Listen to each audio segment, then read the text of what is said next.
2, 1.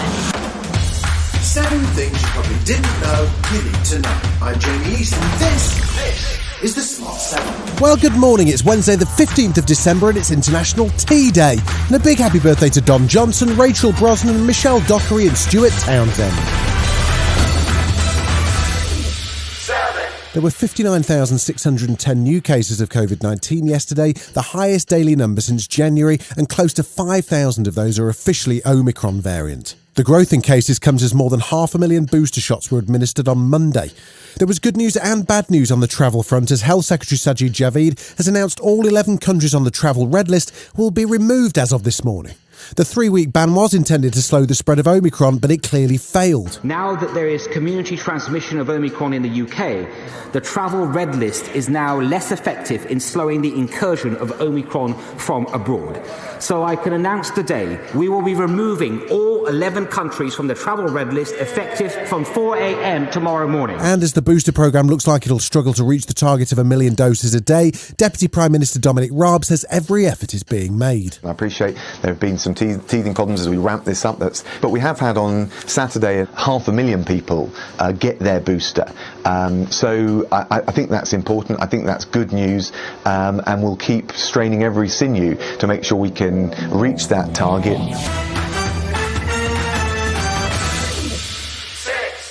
Parliament voted on a string of new measures intended to slow the Omicron wave, including face masks and the use of vaccine passports as part of Boris's Plan B. It didn't go well for the embattled PM as 99 Tory MPs voted against his measures, but thanks to Labour's patriotic support, the legislation passed. The ayes to the right, 441. The noes to the left, 41. So the ayes have it, unlock. However, Labour leader Sir Keir Starmer wasn't exactly congratulating Boris on the victory. Well, this is a very significant blow to the already damaged authority of the Prime Minister. These public health measures would not have gone through if Labour hadn't shown the leadership that the Prime Minister failed to show by voting in the public interest. That's what we did, and it was because of our votes that these measures went through. In the United States, as the January the 6th committee continues their investigation into the events of the Capitol riot, Donald's former Chief of Staff Mark Meadows has been held in contempt of Congress after he initially cooperated, handed over documents and then changed his mind.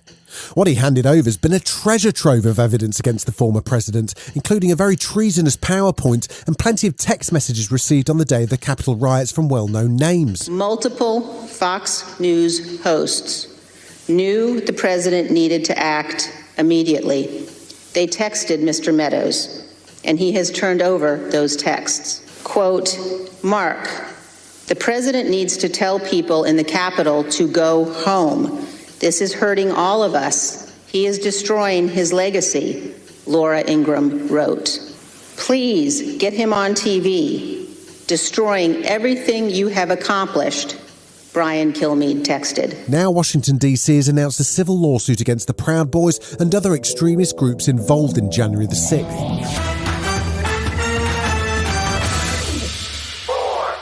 A Bradford court unanimously found Savannah Brockhill guilty of punching 16-month-old Star Hobson to death on Tuesday.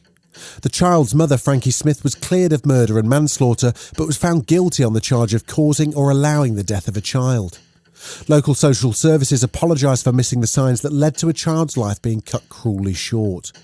It was an horrific case with details of the injuries inflicted by the amateur boxer and security guard shocking even experienced police detective Chief Superintendent Mark Swift. No child should ever suffer as Star suffered, and particularly not at the hands of those that are supposed to be caring for them and love them the most. I want to pay tribute to my investigation team who worked tirelessly in very difficult situation and very emotional circumstances to bring the evidence together and secure these verdicts today. Still to come on the Smart 7, David Tennant has your Christmas TV sorted and Keanu Reeves gets ready to go viral again. Right after this. You're listening to the Smart 7. If you're enjoying it, you might also like the Smart 7 Ireland edition. Just search and follow us on your favourite podcast platform.